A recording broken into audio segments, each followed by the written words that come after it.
It was the Leave side that said, this is going to be the easiest trade deal in history. We can get it in an afternoon. We will easily be able to get trade deals around the world. Many of the things that they said were absolutely pie in the sky. And if you look at any possible deal we're going to get and compare it to what people were promised with Brexit, there will be a gaping gap. Now, that is a reason why people might want a second referendum. I mean, if, for example, let me give you an illustration. Let me give you an illustration. Would you buy a house without knowing the price? No, you would not. Should we finally decide to leave Europe without knowing the cost of doing so? And by the cost, I don't just mean to the government, to the nation. I mean to the lives of individual people in every constituency in the land. Now, I think it's arguable that once the cost is known, if it is as damaging as I believe it will be, it may not be, the negotiations may be a success, but I have my doubts. If it is as damaging as I believe it to be, then you either face the question of letting the public endorse it or not, or 5 years down the road, when it is blazingly apparent how much has gone wrong, there will be a huge amount of disillusion, much greater disillusion than we've yet seen with the British political system. Because, so a referendum isn't an easy option, but it's not one at this stage that I would rule out. Because you said in terms during the first referendum, this is it. There's only going to be one referendum. It's a once-in-a-lifetime chance. There will be no more referendums. And now you've changed your mind. And that's why some of your critics on the Brexiteer side of the party are so angry with you. If circumstances change, you change your mind. I think that was said by a very wise man. J.M. Keynes. Absolutely, Keynes. And we now know that circumstances have changed. The promises made are not going to be met.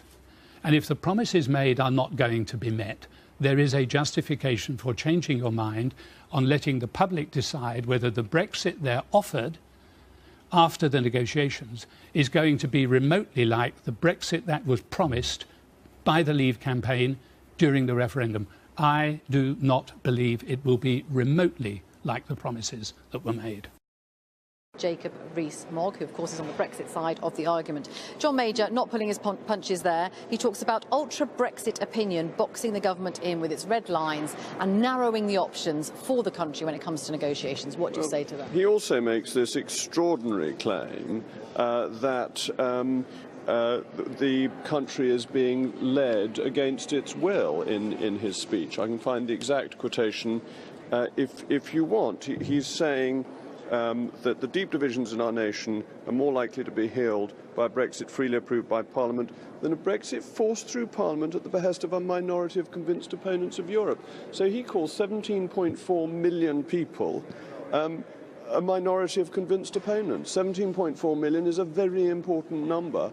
We had a democratic vote, the decision has been taken, and what he's trying to do is overturn that. That's the whole point of what he's saying. And his speech is riddled with errors. It says things that are tendentious, bordering on the not factually accurate. So I think we need to look at what he's saying and what his motivation is. And I've got another speech of his. I look back at his speech from 1992. Because bear in mind, John Major, for all his protestations, has been a convinced pro-European. Though he does say he obviously kept us out of the single currency, for example. I said despite his protestations, but what does he say here? He says we must stay in the exchange rate mechanism because in his judgment, his very bad judgment as it happens, leaving it would be a betrayal of our future at this moment, and I tell you categorically that is not government policy.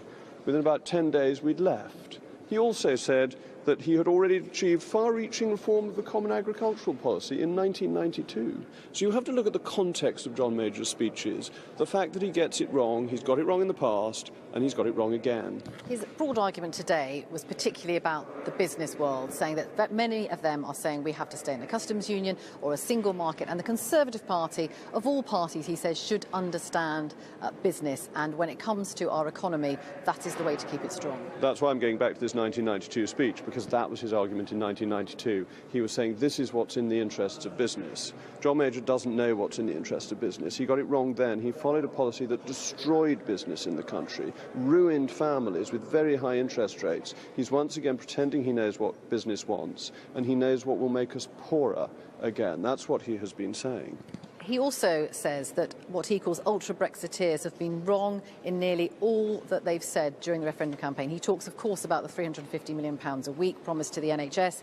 He talks about the idea that the EU would have to whistle for its money. We're handing over £40 billion. The idea that a trade deal could be done in an afternoon. There are still things that people were promised and they may not see that they're coming to fruition. Well, let's look at this. He says Japanese car makers warn that they could close operations in Britain, and he says that on the day that Toyota has announced an investment of £465 million in Derbyshire.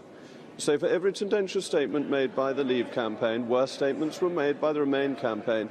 And you would expect John Major, a former Prime Minister, to make a statesman-like speech, free of propaganda and cheap comments. But in fact, it's all cheap comments and propaganda. This isn't a statesman-like speech. This is one of somebody grubbing around in the weeds for weak arguments. And it's a very poor speech in that regard. You can go through it, and indeed I have.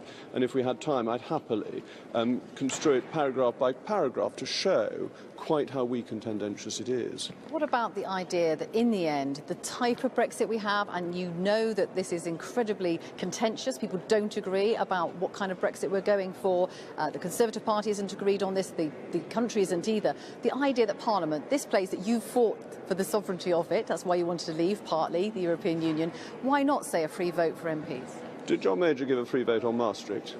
No. I mean, this is where he's really guilty of being a complete humbug. But he would argue Brexit has far more ramifications in the longer term than the Maastricht Treaty. No, Maastricht was of fundamental importance. It tied us in to the European superstate. That's what it was about. We were already in the EU. This is us leaving the European Union. But Maastricht is a fundamental change of course, of much greater development. It brings in foreign affairs, home affairs, it brings in the social chapter, which had an opt-out, was then opted into. He whipped that through in the most aggressive whipping in modern history. And for that Prime Minister then to say that, oh, it should be a free vote, is either forgetting how he behaved himself, ignoring how he behaved himself, or is straightforward hypocrisy. So how do we now find the compromises that will inevitably have to be made? He is saying that we will have to compromise if we are to keep our economy strong, because at the moment there is no agreement, even within the Cabinet, about what kind of Brexit we have. Well, this is a further problem with his speech, that every time there's a compromise, he says it's a sellout.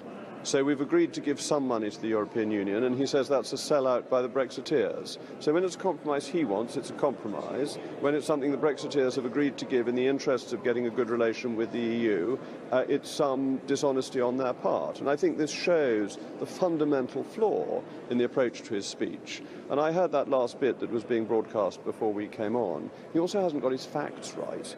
That Turkey is in a customs union with the European Union, and that doesn't remove border controls. We had evidence to the Exiting the European Union Select Committee just a couple of weeks ago on exactly this point. So I think he should go back, do his homework, and try and make a statement. Steve's in Aberdeen. Hello, Steve. The Granite City. How's the Granite City this morning? It certainly is.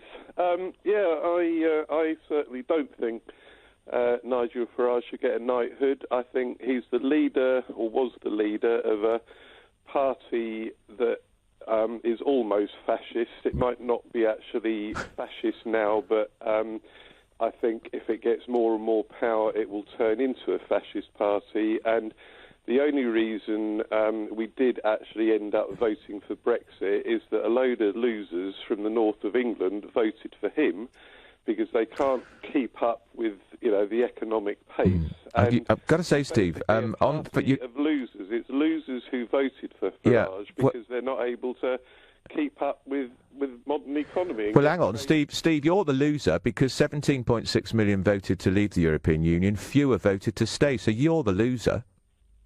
Yeah, I lost the vote. So why are you calling the UKIP supporters losers and fascists? 17.6... Are you saying there is 17.6 million fascists in Britain?